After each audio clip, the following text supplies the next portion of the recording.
kita tahu mana yang harus dikhawatirkan, mana yang enggak. Apa yang biasanya membuat kita khawatir? Sesuatu yang kadang-kadang justru ternyata sampun dijamin sama Allah Subhanahu wa ta'ala. Contoh rezeki, Pak. Sudah dijamin, tapi kita khawatir. Ada yang belum dijamin,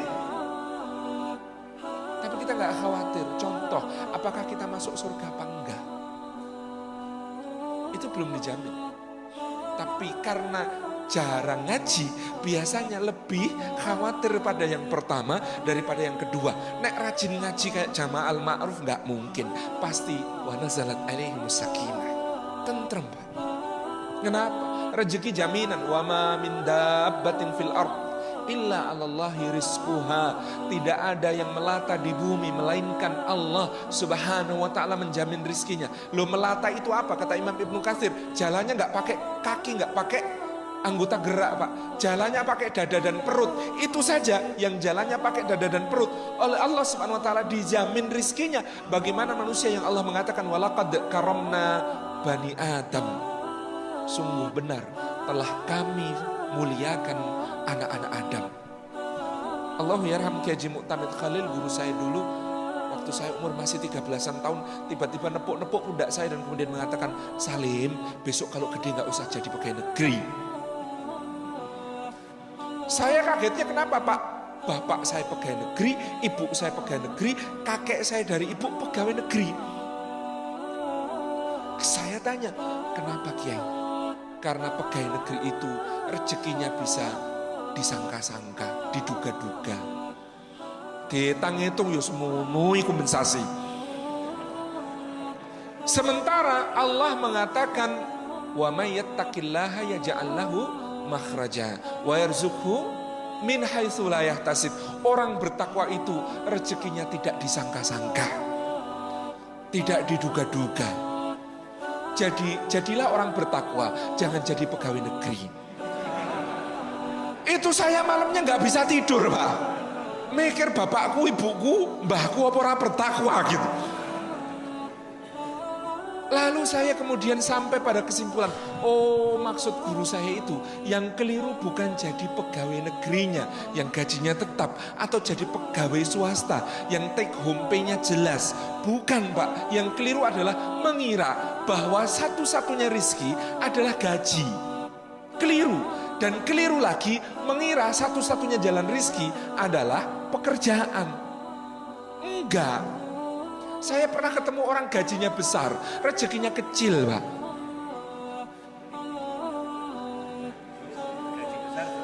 Gaji besar rezekinya kecil.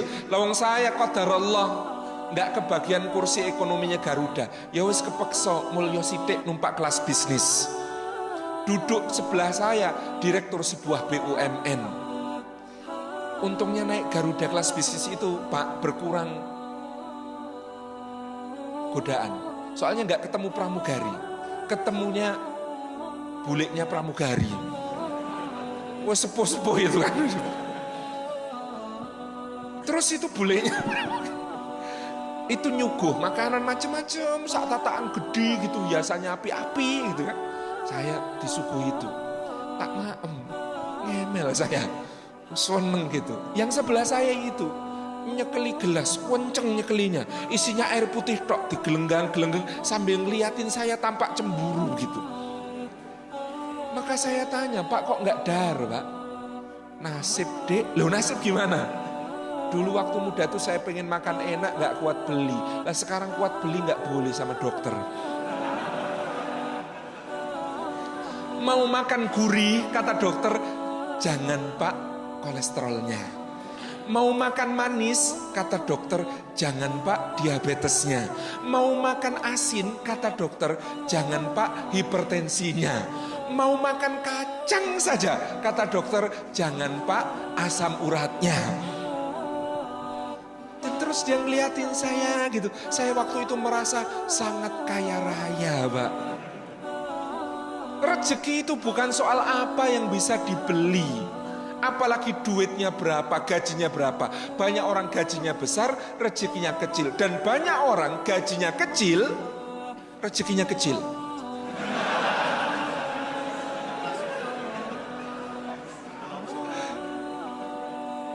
Ya Allah, maksud saya begini. Orang mengira rezeki itu apa yang bisa dibeli, Pak. Saya kenal ada pengusaha rumah makan di Jogja. Omsetnya miliaran per bulan. Tapi kalau tidur di kasur, punggungnya sakit. Jadi dia itu sudah dicoba merek apapun, Pak. Dari kasur kapuk yang paling deso sampai kasur pegas yang paling mendul-mendul. Kalau ditekan sini yang muncul di situ gitu. Itu semuanya tetap sakit. Dia itu baru nggak sakit punggungnya kalau tidur di lantai beralas tikar pandan buatan muntilan. Kabupaten Magelang, Jawa Tengah.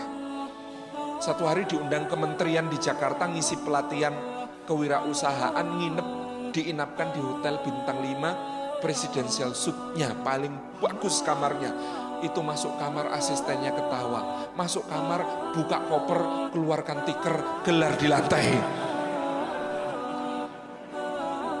Lalu saya bulan Februari 2014 itu majalah The Economist ada cerita tentang sebuah maskapai penerbangan, salah satu yang terbesar di dunia, punya ratusan unit pesawat terbang di seluruh dunia.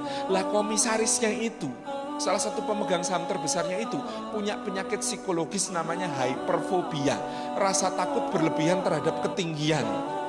Dia punya pesawat ratusan unit, seumur hidup nggak berani naik pesawat. Saya semakin yakin rezeki itu urusannya Gusti Allah. Makanan yang paling mahal bisa dibeli, bisa dipesen, tapi nikmatnya makan Allah yang bagi-bagi, Pak. Di Paris, Perancis ada chef Dudonyong namanya. Itu kalau mau makan racikannya beliau, pesan sebulan sebelumnya, DP-nya bisa untuk beli motor di sini. Nikmati racikannya itu, tapi yang namanya nikmatnya makan, Pak. Loh, saya pernah lihat di Gunung Kidul ada petani macul dari jam 6:30 sampai 10:30, jam 10:30 istrinya datang gendong tenggok, isinya nasi ketan ditaburi parutan kelapa sama teh panas wangi sepet legi kental. Itu digelek itu terus baru gue itu nikmat banget itu. Terus sama istrinya itu disuapin, itu mesem, Pak. Ya Allah, mesemnya itu saya khawatir seluruh dunia ini nggak ada yang bisa beli senyum seperti itu, Pak. Tuh, nikmatnya tidur itu Allah yang bagi, Pak. Meskipun kamar hotel termahal dengan kasur paling empuk, layanan servis paling premium, ditawarkan hotel Burj Al Arab di Dubai yang mengaku bintang 7 satu-satunya di dunia. Padahal di Indonesia banyak bintang 7. Puyer obat sakit kepala. Itu di sana, Masya Allah. Kayak apa layanannya? Oh, saya pernah ke sana, Pak. Takon. Gak nginep. Nginep gak iso turu, mikir bayar gua apa. Ya Allah, itu bayarnya, Pak. Bayar sekamar di Burj Al Arab itu, yang suite paling mahal itu, yang artis Hollywood rebutan nginep di situ karena prestis itu di sini bisa untuk membangun rumah, Pak. Harga sewa semalamnya itu. Tapi nikmatnya tidur Allah yang bagi-bagi. Lah anak pemulung di Jakarta itu loh, naik gerobak bapaknya, alasnya karton kerdus, selimutnya koran, bantalnya kayu. Wah, itu nyenyaknya luar biasa, dibangunin susah. Ya Allah, rizki itu bukan duit, Pak. Ya Allah, ada orang punya banyak duit tapi enggak rizkinya, Pak. Bekerja keras, membanting tulang sampai linu-linu, memeras keringat sampai kering badannya gitu ya, sampai umur 63 tahun, di depositonya kumpul 10 triliun, terus besok pagi wafat. Lah terus 10 triliun itu hasil kerjaannya nyapek ke badan itu rezekinya siapa, Pak? Ya iso ahli waris, ya iso musuh bisnis. Lah Allah itu enggak kekurangan cara untuk nganter kepada yang sudah tertulis di Lauhil Mahfud. Dan itu ahli waris yang kejam, Pak. Di Jogja itu kalau ada orang meninggal hari ini, memakamkannya besok, maka anak-anaknya akan mengatakan, nyuwun sewu Bapak Ibu sekalian, insya Allah jenazah Bapak malam ini diinapkan dulu di rumah, memakamkannya besok. Diinapkan. Nginep itu di rumah sendiri apa di rumah orang, Pak? Nginep itu di rumah sendiri apa di rumah orang? Di rumah orang, nggak ada. Saya nginep di rumah saya sendiri, nggak ada. Nginep itu pasti di tempat orang. Itu baru meninggal hari ini. Saya bangun sejak bata pertama sampai keramik terakhir. Beliau wafat hari ini. Anak-anaknya dengan tega mengatakan, Bapak malam ini nginep di sini. Berarti sudah bukan rumahnya. Padahal masih ada jasadnya di situ. Hak miliknya sudah dicabut sama anak-anaknya.